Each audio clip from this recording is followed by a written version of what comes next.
You all seem to have an awful lot of interest on my presence. I was here for, as you probably saw, a USAID event, very important event where we've donated materials and equipment for some science, technology, engineering, and mathematics laboratories to help enhance the quality of education in Kosovo.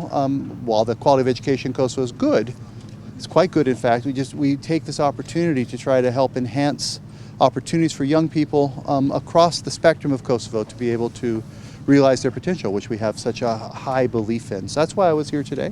So there's a lot in that question. Here's what I would say. First, I believe this decision was taken by the Central Bank of Kosovo, which is an independent institution. And in fact, I had the opportunity to meet with the head of the Central Bank this morning. The United States absolutely accepts the Constitution of Kosovo, and in fact, I think it's clear we helped support the process of its adoption and support the provisions of it, and we do expect the Constitution in its entirety to be fully implemented.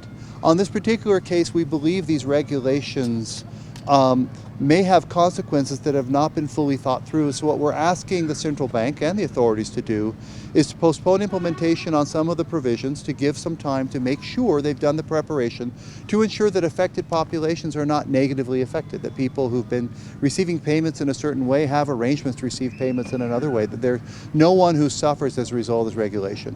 We absolutely respect the authority of the Central Bank of Kosovo to regulate financial transactions throughout Kosovo.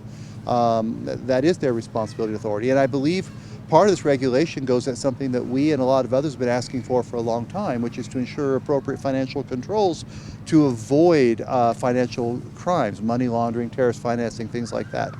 But we do believe time is needed, a transition period is needed, and some issues need to be worked through that from our perspective don't appear to have been worked through yet. So that's why we've, as a Quint, have asked for postponement of the implementation of the decision to allow for this work to happen. Well, as the Quint statement says, some of the issues in question very much affect some of the basic issues on the agenda. If indeed some of the issue are payments to and operations of educational systems and healthcare, then Belgrade, under the Ambasadori plan, has absolutely the right to provide financial support for that.